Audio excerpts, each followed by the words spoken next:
So you guys know I've been talking about this for a long time when it comes to daycare, and I know I've told a lot of people, if you're gonna have kids, they're gonna be expensive. So you need to not have children until you are financially ready to handle all of the responsibilities that come with children, right? Like I got my brother with me. We are both fathers. And we understand more than anybody else how expensive kids are when it comes. It ain't just about buying diapers and formula and pacifiers and a couple cool Jordan outfits, right? These children require a lot, and one of those things is proper daycare. And going the cheap route is usually going to be some bad results that are produced from that, which this story proves. This is an update, and I want y'all to hear about this story, the daycare from hell. And if y'all haven't seen this before, I'm not going to spoil it. We're going to get to the details. Some viewers may find the following content offensive and controversial. The information in this video comes from multiple sources, including court records, official police charges, news web articles, and interviews. This video commentary also contains my personal opinions about the facts of this story. The point is to use this story as a cautionary tale in hopes of preventing tragedies like these to children going forward. Viewer discretion is advised. That is your official disclaimer. And I'm getting this from abcnews.com, or in this particular case is abc.go.com. Same thing. Thank you so much for the article. Now, I didn't even realize that we did this story, this September, so just over a year ago. Like, it don't even seem like it's been that long. But check this out. The husband of the owner, that's a tongue tie right there. The husband of the owner of a New York City daycare where a 1-year-old child died of fentanyl poisoning was sentenced Wednesday to 45 years in prison. Felix Herrera Garcia, who's 35 years old, let me see if I can get his very, very stupid face up on the screen. That was actually him right there, running out the daycare, trying to hide the fentanyl that caused this child's death. Beautiful little boy, too. Beautiful little boy. Man, look at this. Oh, my God. Just a straight-up trap house.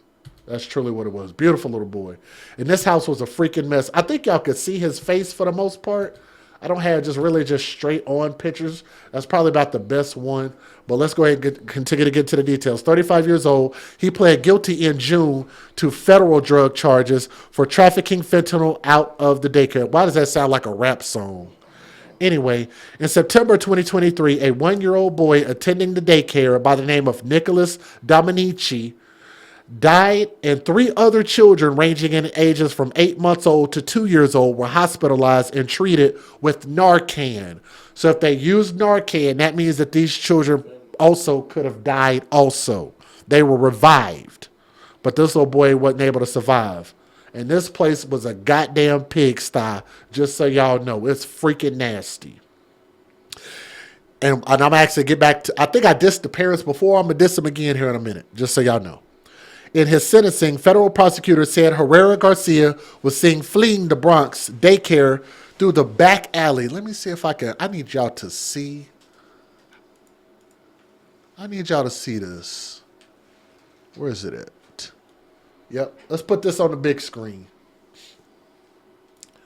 Y'all take a look at this. He was caught on video, and I got to tell y'all, thank goodness for video, because if it hadn't been for video, so much of this stuff we wouldn't have any real details on.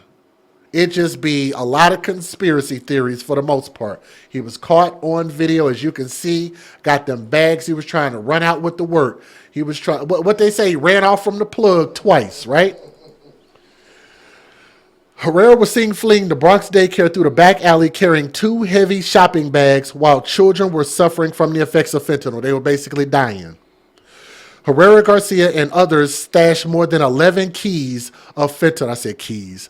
Excuse me. 11 kilograms of fentanyl and heroin in secret compartments or traps located underneath the floor tiles in the playroom where the children played, ate, and slept on a daily basis. Basically, what it was the floor where the playpens were. They put the playpens on top of the false compartments of the floor, thinking that they wouldn't look up underneath that. But nonetheless, let's keep going. Felix Herrera Garcia operated a deadly fentanyl trafficking enterprise out of a daycare, recklessly putting babies at risk of fentanyl exposure on a daily basis, U.S. Attorney Damian Williams said in a statement on Wednesday. This case demonstrates the deadly reach and scope of the fentanyl epidemic and tragic collateral damage it inflicts on American lives. And just so y'all know, I actually know a couple people personally that have died just from touching fentanyl. A couple of really close friends of mine. So every time I hear these stories, it bothers me. Herrera Garcia fled to Mexico after the death and was arrested after a week-long manhunt. His wife, Gria Mendez, who worked at the daycare, has also been charged in relation to the drug trafficking scheme. And I'm glad they caught her because I think initially she tried to say she didn't know nothing about it. That's bullshit. Anybody and everybody who was there. And matter of fact, should I throw the parents under the bus? Okay, so I said this before. Go back and watch the video. Matter of fact, let me show y'all how nasty this place is. The parents need to be arrested just for how filthy this place is. Now, some of y'all might be wondering, Just Jay, why would you say such a thing? Maybe the parents didn't know. Let me tell y'all something about y'all lazy ass parents out there. If you're going to take your child to a goddamn trap daycare and you're not going to even look at the conditions of it, a discount daycare, discount tire, freaking a poor man's daycare, whatever it is, neighbor, grandma daycare, and you don't even go inside to see what your child is going to be dealing with, then you should be arrested as parents. You should be facing charges of neglect as parents. If you can't go into the daycare where your children is going to be basically fighting for his life and you didn't know that this place was filthy and probably smelled like ass. Right? Let's take a look at one more picture. I ain't going to bug out with too many pictures. But let's take a look at this one. Oh, I put two of them up there. It's because this program is acting up. Holes in the walls. I don't know what the hell all of that crap is. Oh, almost forgot. I do remember. They said it was so much molded food in this apartment, it would make your stomach turn. They said the whole apartment smelled like rotten food. I remember reading that. So if y'all want to go back and find the, you know what? Let me show you this last picture real quick and then we'll go ahead and finish out this story. Look at this. All of that. But your baby's at risk. And one of them died. Let's keep going. Mendez pulled her and Herrera's Garcia's 2-year-old son from attending the daycare prior to the incident after she worried he was exhibiting signs of fentanyl exposure, law enforcement sources familiar with the case previously told ABC News. Mendez never reported the suspect exposure to police and did not allow the boy to return to the facility, according to sources. However, she kept the daycare open for other children, so she knew. In September, a federal criminal complaint showed Mendez allegedly deleted more than 20,000 messages between her and her husband sent from March 2021 to the day the 1-year-old boy died from fentanyl exposure at her daycare on September 15, 2023. Before calling 911 about the unresponsive children, Mendez allegedly made 3 other phone calls, one to a daycare employee and 2 to her husband, according to the federal court documents. In addition to the 45-year prison term, Herrera Garcia was sentenced to 5 years of supervised release, I guess if you survive the 45 years. But let's check out the news videos. Let me give you a disclaimer, and then we'll go from there. Federal law allows citizens to reproduce, distribute, or exhibit portions of copyrighted motion pictures, videotapes, or video discs under certain circumstances without the authorization of the copyright holder. This is called fair use. It is allowed for purposes of criticism, news reporting, teaching, and parody, which doesn't infringe of copyright under 17 U.S.C. 107. For those watching the story right now, if you would do me a favor and please click that thumbs up and leave a comment. I promise it helps try to share this story, especially for those who might not have seen it the first time. This is an official update. Only got a couple news videos. Let's get it. Some breaking news to tell you about the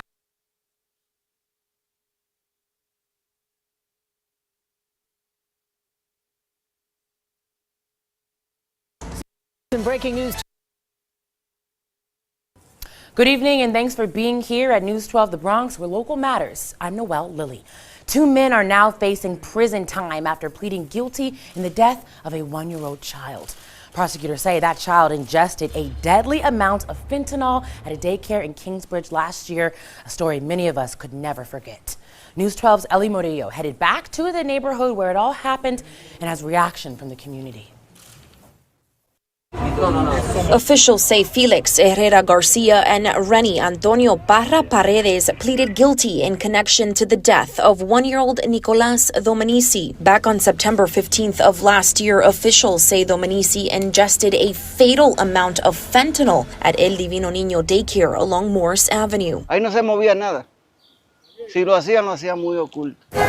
The drug bust led investigators to more than 10 kilograms of narcotics hidden inside secret compartments or traps beneath the floor of the daycare's playroom. Former daycare owner Gray Mendez and Carlisto Acevedo Brito also slammed with a slew of charges. Eso es súper de ese edificio. Juan says he's lived in the building next door for nearly 25 years. He says he's still shocked about what happened. Yo llegué a compartir con ellos en la yarda, haciendo barbecue, y no aparentaban nada, porque ellos no demostraban que estaban en eso para nada. Just moments ago, I spoke to a neighbor who lives directly across the street from the former daycare, and she tells me she still recalls the very moment she heard screaming and knew she had to call an ambulance. I was coming from picking up my kids from school, and when I hit the corner right there, I heard the lady coming out yelling, "My son is dead, my son is dead."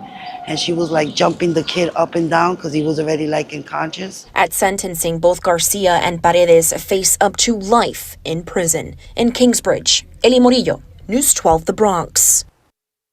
3 months ago, these parents lived their worst nightmare. It's impossible for us to try to find a way how to live with this pain. It's impossible. Their 1-year-old son, Nicholas Felice Dominici, succumbed to fentanyl exposure after the 1-kilogram brick was found in the children's playmats at the Divino Niño Daycare Center. Now, elected officials have joined together to announce new legislation that would prevent this tragedy from happening again. They want to make sure that policies are moving forward to make sure that something like what happened to their child can never happen again. New York State Senator Gustavo Rivera joined District 14 Councilmember Biarina Sanchez to roll out new policy. The bill targets the involvement of the parents and the knowledge of the providers and inspectors. Next to the license, there must be a message that says that parents are explicitly allowed to inspect the facility for, to their, to that place. Exposure training will also be mandated for providers, and inspectors must follow state-level standards to identify drugs and illegal paraphernalia thoroughly. While city and state legislation are underway, there are talks about taking this to the federal level, as phone calls are already being made to the White House. Our Congress member, Adriano Espaillat, has been in conversations with the White House and the U.S. Department of Justice, asking for additional enforcement support here in the West Bronx, because as the opioid crisis has gotten much worse. All involved want the community to know that they are working tirelessly to ensure that Nicholas's death is not in vain. Reporting for BronxNet, Brittany Schuyler Albane. In conclusion, I want everybody involved, and again, I'm going to say this again, and I know they might not like me saying this, but you have to be accountable for not checking the circumstances that you're putting your children in. Like, I don't know why y'all just let y'all children go stay with anybody and everybody just because they say they'll do it for $5 and a lollipop. Like, you need to be finding out where your children are. And I can tell you a personal story, and shout out to my daughter's mother.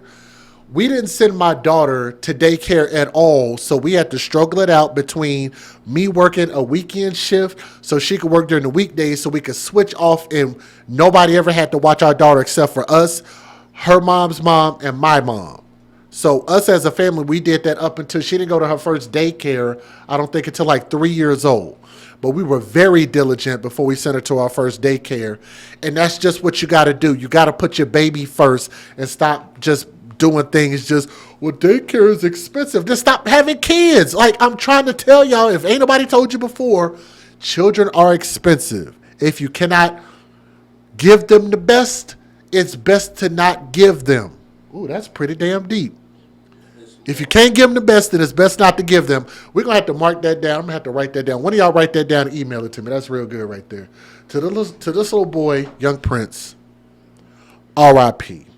He deserved every opportunity to grow up and become something great. He's a handsome little boy, too.